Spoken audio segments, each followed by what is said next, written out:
सभी साथियों को जय भोलेनाथ। आज हम करेंगे एस्टेट पीआरटी लेवल 1 का जो पेपर हुआ था 2021 में, उसके सभी क्वेश्चनों को सोल्व करेंगे। पहले हम 10 क्वेश्चन कॉमन वाले करेंगे और उसके बाद हम 30 क्वेश्चन जो मैथ स्पेसिफिक थे उन सभी को सोल्व करेंगे। चलिए शुरुआत करते हैं। कितने प्रतिशत वार्षिक सरल ब्याज की दर से कोई धन 8 साल में स्वयं का 2 गुना हो जाएगा? देखो, स्वयं का 2 गुना हो जाएगा। मान लेते हैं मूलधन 1 रुपए है, 2 हो जाता है, ये हो जाता है अमाउंट, ये होती है प्रिंसिपल।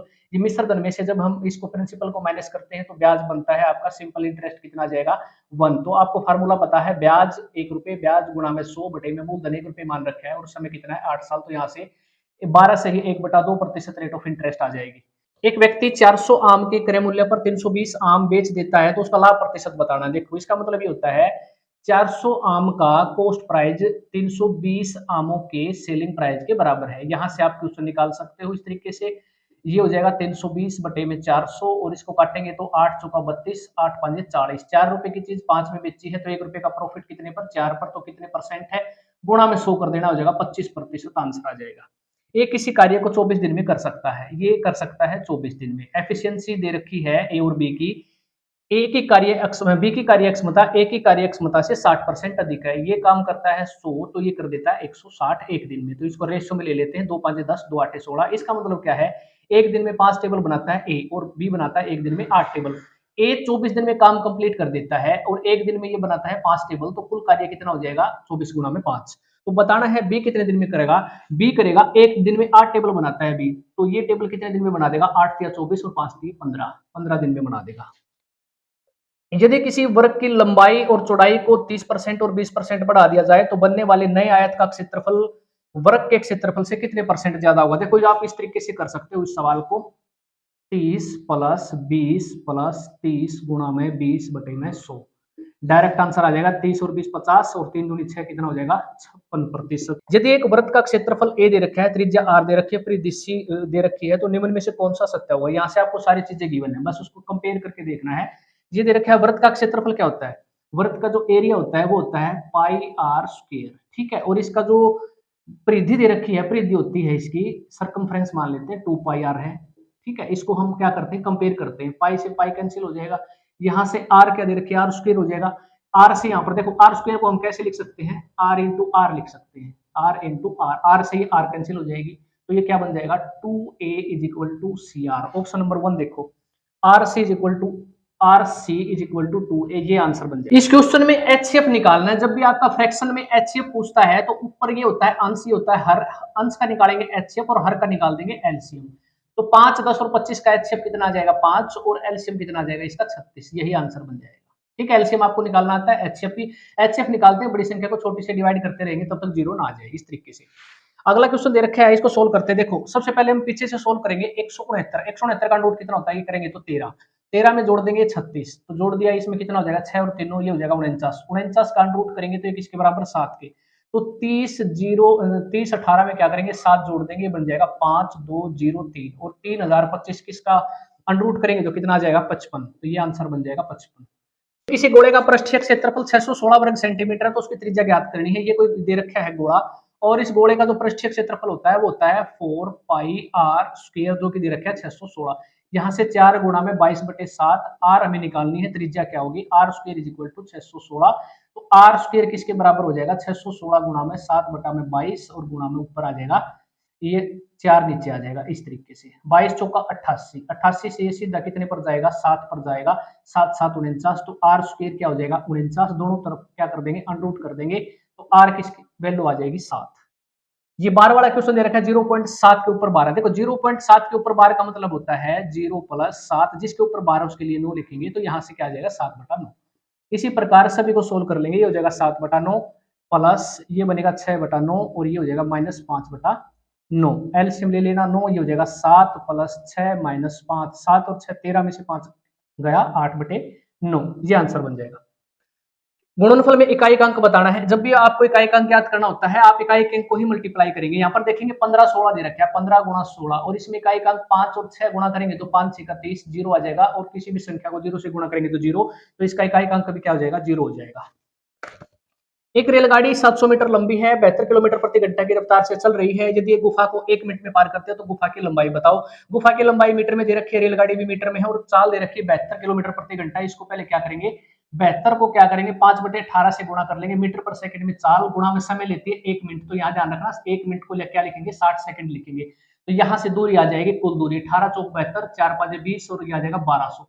1200 मीटर आ जाएगी गुफा की। और देख जैसे ये ट्रेन है ना 700 मीटर लंबी थी और ये गुफा है मान लेते हैं, इस गुफा को पार करती है, तो कुल यहाँ से यहाँ तक गुफा और रेल की कुल लंबाई 1200 मीटर है। यहाँ से 700 मीटर क्या करेंगे ट्रेन की घटा देंगे तो कितना बच जाएगा 500 मीटर बच जाएगी गुफा की।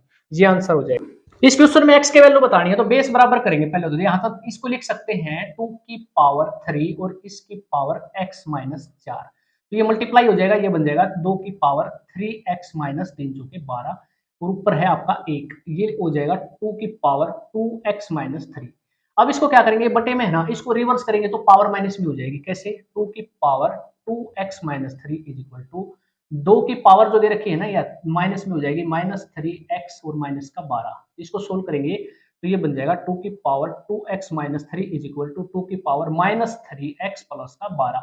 बेस बराबर पावर भी बराबर हो जाएंगी, ये हो जाएगा 2x minus 3 is equal to -3x plus का 12। ये इधर आएगा तो प्लस का हो जाएगा 5x इज इक्वल टू 3 इधर जाएगा तो प्लस का 15 हो जाएगा। ये हो जाएगा 5 से काट देना 5 3 15, x की वैल्यू आ जाएगी 3। a इंटू बी दे रखा है a plus B plus A B, तो बताना है इसका मान क्या होगा। देखो 8 और 7 को a भी मान लेते हैं, ठीक है, जैसे मैं यहाँ पर करके दिखाता हूँ इसको। a भी मान लेते हैं, a इंटू बी क्या है 8 और 7, इसकी वैल्यू निकालेंगे पहले। इसकी वैल्यू क्या दे रखी है a प्लस बी, यानी कि 8 प्लस में 7 प्लस में 8 7 56, ये क्या हो जाएगा 71।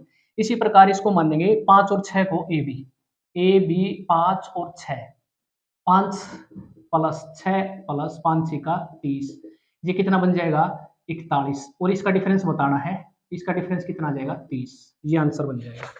यदि एक संख्या का 1/3 संख्या मान लेते हैं कोई x है, इसका 1/3 का 3/4 का 1/5 भाग 24 दे रखा है, तो उस संख्या का 20% बताना है। यहाँ से संख्या आ जाएगी 24 गुणा में 3/1 4/3 गुणा में ये रिवर्स हो जाएंगे 5/1 3 8 24, ये हो जाएगा 5 चौका 20 20 3 60 और 6 8 48 480। संख्या आपको आ जाती मिल जाती है 480, इसका 20% निकालना है और गुणा में कर देना 20%, तो 2 8 16 2 चौके 8 और 1 9 96 आ जाएगा इसका आंसर।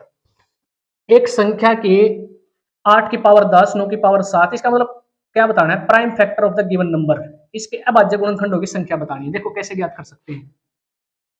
8 की पावर 10 को क्या लिख सकते हैं 2 की पावर 3 की पावर, ये हो जाएगा 10 गुणा में 9 को लिख सकते हैं 3 का स्क्वायर और इसकी पावर कितनी हो जाएगी 7 और गुणा में 7 की पावर 8, ये पावर गुणा हो जाएगी 2 की पावर ये हो जाएगा 30 गुणा में 3 की पावर ये हो जाएगा 7 दूनी 14, ठीक है, गुणा में और 7 की पावर ये हो जाएगा 8। बस ये आ जाएंगे आपके, ये 3 है यहाँ पर, ठीक है, 8 मत समझना इसको, तो इसकी पावर को जोड़ देना, ठीक है, 30 14 और 8 को आप जोड़ोगे तो क्या मिलेगा आपको 52, और यही आंसर बन जाएगा। इस तरीके से आप अभाज्य गुणनखंडों की संख्या निकाल सकते हो। 12 15 18 से विभाजित होने वाली सबसे छोटी पूर्ण संख्या क्या होगी। देखो सबसे छोटी पूर्ण वर्ग संख्या, ऑप्शन देखना, सीधा डायरेक्ट आंसर लगा देना 900 सबसे छोटी पूर्ण वर्ग संख्या जो 12 15 18 से विभाजित होती है, तो सीधा डायरेक्ट आंसर 900।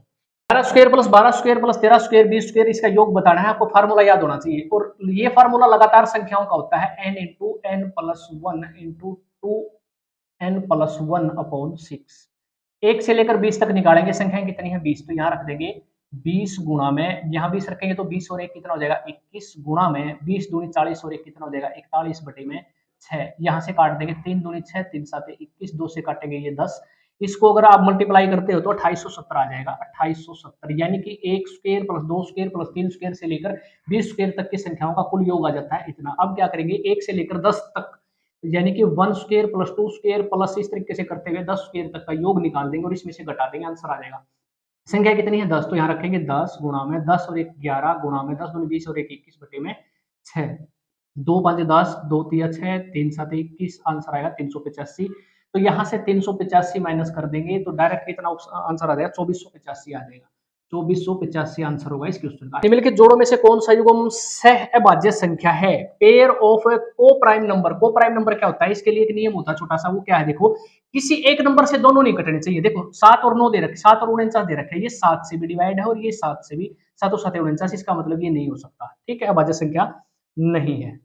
और बात करें 17 और 25 की, देखो 17 और 25 ये दो दे रखे हैं ना, इसमें देखो 17 और 25 5 से डिवाइड हो जाता है, लेकिन 17 5 से डिवाइड नहीं होता, तो ये आंसर बन जाएगा आपका। 8 और 52 4 से डिवाइड होते हैं, 13 7 91 दोनों डिवाइड होते हैं। कहने का मतलब है किसी एक नंबर से दोनों नहीं कटने चाहिए, ठीक है, बस ये बात है। तो ये एक नंबर से नहीं कटते हैं, तो इसका मतलब ये आंसर हो जाएगा। 12 टिकटों को 1 से 12 तक क्रमांकित किया गया है। यदि उनमें से एक टिकट का रैंडमली चयन किया जाए तो टिकट पर अंकित संख्या के 2 या 3 के गुणज होने की प्रायिकता, देखो नंबर दे रखे हैं 1, फिर अगर बात करें 2 3 4 5 6 7 8 9 10 11 12, प्रोबेबिलिटी क्या होती है, प्रायिकता, होने की संभावना, यहां लिखेंगे होने की संभावना, और कुल संभावना, यहां लिखते हैं कुल संभावना। कुल संभावना देखो ये 12 है, रैंडमली इनमें से कोई एक निकाली जाएगी तो कोई भी आ सकता है, 12 की 12 पॉसिबिलिटी बनती है, तो यहाँ लिखेंगे 12। अब बताना 2 और 3 के गुणज, यानी कि जो 2 से भी और 3 से 3 का भी जो गुणज है, तो यहाँ से देखेंगे 2, ये संभावना बनती है 3, फिर ये 4, ये 3 का गुणज हो जाएगा, ये 2 का, ये 3 का, ये 2 का और ये 3 का, कितनी संभावना बनती है 1 2 3 4 5 6 7 8, तो कितनी संभावना बनेगी, होने की संभावना आ जाएगी 8, इसको काट देंगे 4 दूनी 8 4 3 12, 2/3 इसका क्या हो जाएगा, आंसर बन जाएगा। रमेश ने 2 मोटरसाइकिल में से प्रत्येक को इतने रुपए में बेचा है, एक को 8% लाभ पर, दूसरे को 8% आने पर, तो पूरे सौदे में से क्या हुआ है। देखो इस टाइप का क्वेश्चन आ जाता है जब सेलिंग प्राइस क्या होता है, वस्तुओं का बराबर होता है, और यहाँ पर प्रॉफिट और लॉस जो है वो भी बराबर होते हैं। तो इस कंडीशन में आप ये फार्मूला यूज कर देना, जैसे 8% प्रॉफिट और 8% का ही क्या हुआ है, लॉस हुआ है, तो 8 गुणा में 8/100, और ये हो जाएगा 0.64% का लॉस। इस तरीके से निकाल देना, ये आंसर बन जाएगा। बस इसके लिए कंडीशन क्या है, सेलिंग प्राइस बराबर होना चाहिए, प्रॉफिट और लॉस भी आपके दोनों बराबर होने चाहिए। एक समबहुभुज के प्रत्येक अंतःकोण का मान 150 डिग्री दे रखा है, तो भुजाओं की संख्या, ये कॉमन क्वेश्चन है, हर बार आपका एग्जाम में पूछा जाता है। फार्मूला होता है n-2 गुणा में 180, और बटे में n करेंगे, क्योंकि प्रत्येक अंतःकोण की बात करता है, तो 150 डिग्री के बराबर है। ऑप्शन से उठा लेना सीधा, जो 150 डिग्री आ जाए, n का भुजाओं की संख्या बतानी है, तो ऑप्शन में 12 उठा लेना, यहाँ 12 रखेंगे तो 12 - 2 ये हो जाएगा 10, 10 को गुणा करेंगे 180 में, तो हो जाएगा 1800, और बटे में भुजाओं की संख्या हमने मानी है 12, काट के देख लेना, 12 के 12 12 5 60, 150 डिग्री सेटिस्फाई करता है, तो यही आंसर हो जाएगा। एक कार्य को 25 दिन में कर सकता है, एक कार्य को कर देता है 25 दिन में, ठीक है, बी कार्य को कर देता है 15 दिन में। तो बताना क्या है, 5 दिन तक दोनों काम करते हैं, एक काम छोड़कर चला जाता है, तो शेष काम कितने दिनों में करेगा, बी। यहाँ से क्या करेंगे, यहाँ ले लेते हैं कैल्शियम, ये हो जाएगा 75, 25 या 75 और 15 बजे 75, दोनों मिलकर ए और बी एक दिन में कितनी टेबल बनाते हैं, 3 + 5 यानी कि 8 टेबल बनाते हैं, ठीक है, और 5 दिन तक काम करते रहेंगे तो 40 टेबल ये बना देंगे, 40 टेबल इन्होंने बना दी, तो ये कितनी बचेगी 35। जो शेष जो काम है वो बी को कितना समय लगेगा, बी अकेला एक दिन में 5 टेबल बनाता है, 35 टेबल जो शेष बची हैं इसको कितने दिन में बना देगा, 7 दिन में बना देगा, ये आंसर बन जाएगा। 13 परिणामों का औसत, एवरेज से क्वेश्चन है, 13 परिणामों का जो औसत दे रखा है वो कितना है, 65 है, तो इसको 13 से गुणा कर देना, ये आ जाएगा 845। 7 परिणामों का जो औसत है वो दे रखा है कितना, 62 दे रखा है, इसको 7 से गुणा कर देना, ये हो जाएगा 434। अगले 34 है, ये 4 है 434, और अगले 7 का दे रखा है, ये दे रखा है 67, इसको भी 7 से गुणा कर देना, ये आ जाएगा 469। देखो 7 और 7 14, 14 परिणामों का अगर कुल योग की बात करें तो इनको जोड़ देंगे तो 905 बनता है, ठीक है, 9 10 और 3 13, 903 बनेगा भाई, ठीक है, 903 बन जाता है, और 13 परिणामों का कुल योग है 845, तो 845 को इसमें से माइनस कर देना, 14वां परिणाम आपको मिल जाएगा, ये कितना आ जाएगा 58, ये आंसर बनेगा, ठीक है। मीन मीडियन मोड से क्वेश्चन आया है, तो ये फार्मूला याद रखना है, मोड किसके बराबर होता है, 3 मीडियन इज इक्वल टू किसके बराबर, -2 मीन के बराबर होता है। तो ये बताना है मोड क्या होगा, तो इसमें माध्य दे रखा है कितना 60, तो यार रखेंगे 60 गुणा में 2, ये हो जाएगा 120, और मीडियन दे रखा है 48, तो ये हो जाएगा 3 8 24, 3 चौके 12, 13 14, इसमें से ये माइनस कर देना, 24 आ जाएगा, मोड यही निकालना था। इस फार्मूले पर बेस आपके हर बार क्वेश्चन पूछे जाते हैं, इसको याद रख लेना। आगे चलते हैं, एक समबाहु त्रिभुज, इसकी भुजा 6 सेंटीमीटर दे रखी है, तो देखो समबाहु त्रिभुज है, इसकी भुजा 6 सेंटीमीटर है, सभी भुजाएं बराबर होती हैं, इसकी जो हाइट होती है वो क्या होती है, √3/2 इंटू ए, तो हाइट बतानी है, हाइट इज इक्वल टू √3/2 गुणा में ए क्या है, भुजा 6 है, तो 2 3 6, 3 √3, ये आंसर हो जाएगा, हाइट आ जाएगी।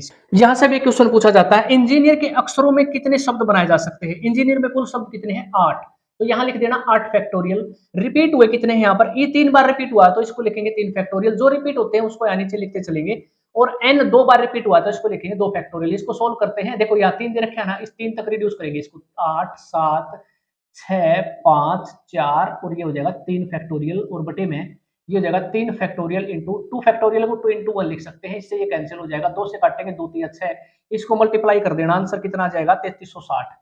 ये आंसर बन जाएगा। इस तरीके से आपने सोल्व कर देना सवाल को। एक त्रिभुज के में एक कोण 50 डिग्री का है, देखो ये कोई त्रिभुज दे रखी है, ठीक है, कोई भी त्रिभुज है ये वाला, एक कोण 50 का है, तो यहाँ पर इसको मानते हैं x और इसको मान लेते हैं y।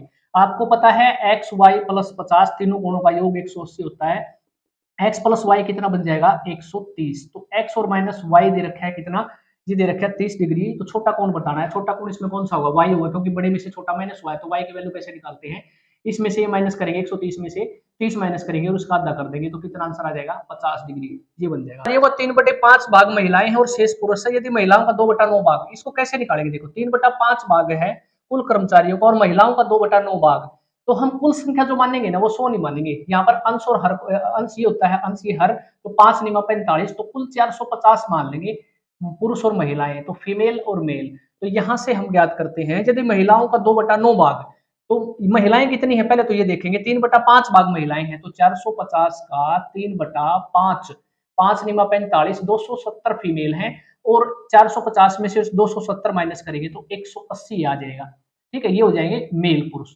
तो इसमें से absent कितनी रहती है महिलाएं, ये रहती हैं 2/9 भाग, तो 270 का अगर हम 2/9 भाग निकालेंगे तो 9 27 0 हो जाएगा 60। 60 अनुपस्थित रहती है, absent रहती है, और इसमें से क्या करेंगे, एक फीमेल में से 1/4 अनुपस्थित रहते हैं, 4 चौके 16 4 5 20 45 ये अनुपस्थित रहते हैं, तो कुल मिलाकर 105 absent रहते हैं, कुल कितने में से 450 में से 5 दूनी 10 5 एकम 5 5 निम 45 3 7 21 3 3 9 0 7/30 भाग अनुपस्थित रहता है, यही बताना था सवाल में। तो ऑप्शन नंबर 3 इसका राइट आंसर हो जाएगा 7/30। 9 सेंटीमीटर त्रिज्या वाले धातु के गोले को पिघलाकर 0.6 सेंटीमीटर त्रिज्या वाली छोटी छोटी गोलियां बनाई जाती है। देखो गोले का आयतन क्या होता है, ये होता है 4/3 पाई आर क्यूब, ठीक है, छोटी छोटी गोलियां बनाई जाती हैं, तो छोटे वाले क्या करेंगे यहाँ पर 4/3 पाई, इसको मान लेते हैं बड़ी आर मान लेते हैं बड़े गोले की, और इसको छोटी मान लेते हैं, बस इसमें से कांस्टेंट पार्ट कट जाएगा। आर बड़े वाले की त्रिज्या कितनी है 9, तो यहाँ लिखेंगे 9 गुणा में 9 गुणा में 9, और बटे में इसकी त्रिज्या कितनी है 0.6 है ना, तो इसको लिख लेते हैं 6 6 6, और यहाँ पर पॉइंट है देखो 0.6 तीनों में, तो 3 0 आ जाएंगे, ऊपर गुणा कर देना इसको इस तरीके से। बस पूरे गोले के आयतन को छोटे छोटे गोलियों के एक गोले के आयतन से डिवाइड कर देंगे, तो गोलियों की संख्या आ जाएगी यहाँ से डायरेक्ट, 3 से काट देना, 3 3 9 3 दूनी 6 3 3 9, फिर ये 3 दूनी 6 3 3 9 3 दूनी 6 2 दूनी 4 दूनी 8 8 से काटेंगे तो ये कटेगा 125 पर, और इसको मल्टीप्लाई करके देख लेना 3375 आंसर आ जाएगा। 3375 गोलियां बनाई जा सकती है। दो संख्याओं का महत्तम समापवर्तक आपको फार्मूला याद होना चाहिए, एक छोटा सा, पहली संख्या दूसरी संख्या गुणा करेंगे तो HCF इंटू LCM के बराबर होता है। पहली कंडीशन देखते हैं यहाँ पर, HCF और LCM का योग दे रखा है, देखो HCF और LCM का योग कितना दे रखा है 504 दे रखा है, 504 है, और LCM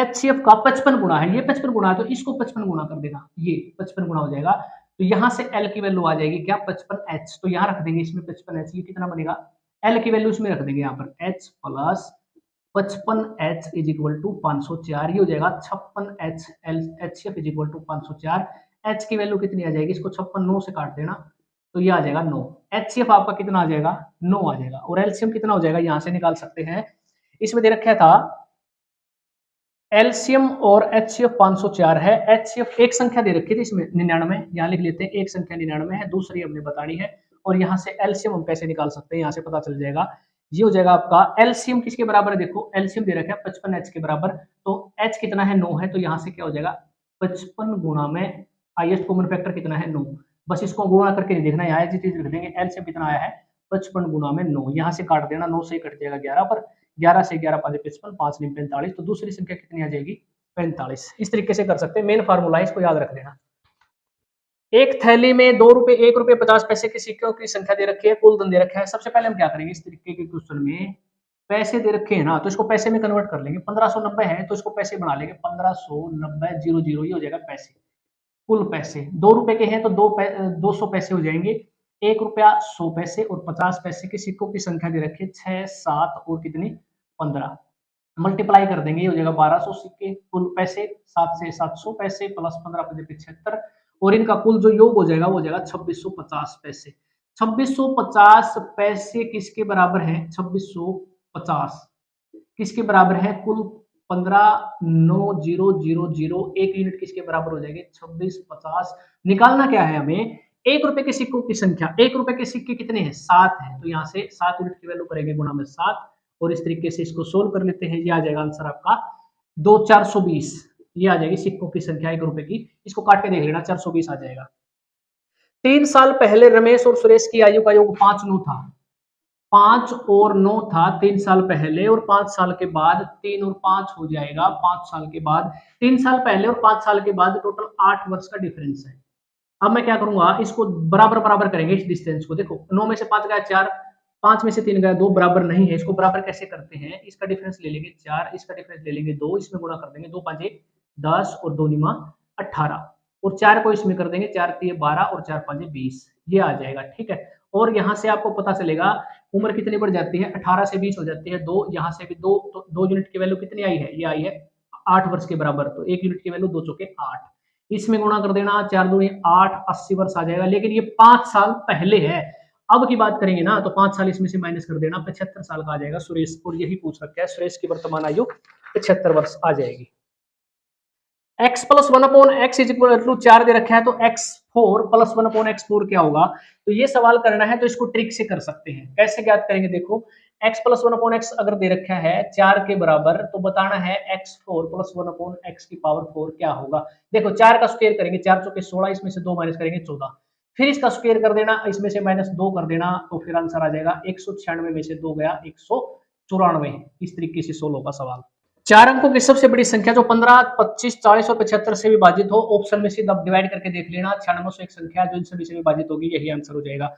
√5x माइनस 3 किसके बराबर है? 3 √5 किसके प्लस 2 के बराबर है? तो x का मान बताना है। इसको इस तरफ लेकर आते हैं, ये हो जाएगा √5x minus 3 √5 is equal to, इस 3 को इधर ले जाएंगे, माइनस वाला कितना हो जाएगा? 5 हो जाएगा।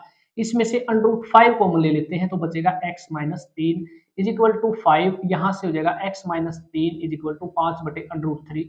सो √5 रेशनलाइजेशन कर देना, √5 से गुणा, √5 से डिवाइड, तो √5 इंटू √5 कितना हो जाएगा? 5। तो ये हो जाएगा 5 गुणा √5 बटे में 5, इससे ये कैंसिल हो जाएगा।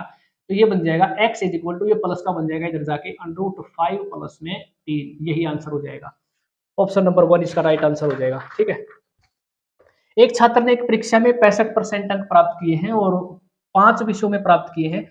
5 में से 4 में दे रखे हैं इतने अंक प्राप्त किए, तो 5वें विषय में कितने प्रतिशत अंक प्राप्त किए हैं? मान लेते हैं 5 अगर 100 नंबर के हैं टोटल, 100 1 2 3 4 5, ठीक है। ये है 5 विषय 100 नंबर के हैं, और कुल यहाँ पर बनते हैं 500 अंक, जिसमें से इसने कितने लिए हैं? 65% लिए हैं। तो इसका 65% निकाल देना। 5 5 25, 2 5 31 और 2 32, 325 अंक यहाँ पर लिए हैं। पहले विषय में लिए हैं उसने कितने? 78%, ये हो जाएगा 78। दूसरे में लिए हैं इसने 70%, और तीसरे विषय में लिए हैं 62%, तो 100 का 62% 62 हो जाएगा। चौथे में लिए हैं 65%, और 5वें में यहाँ पर कितने प्रतिशत लिए हैं ये बताना है, ठीक है। इनका कुल योग देख लेंगे, जोड़कर इसको कितना हो जाएगा।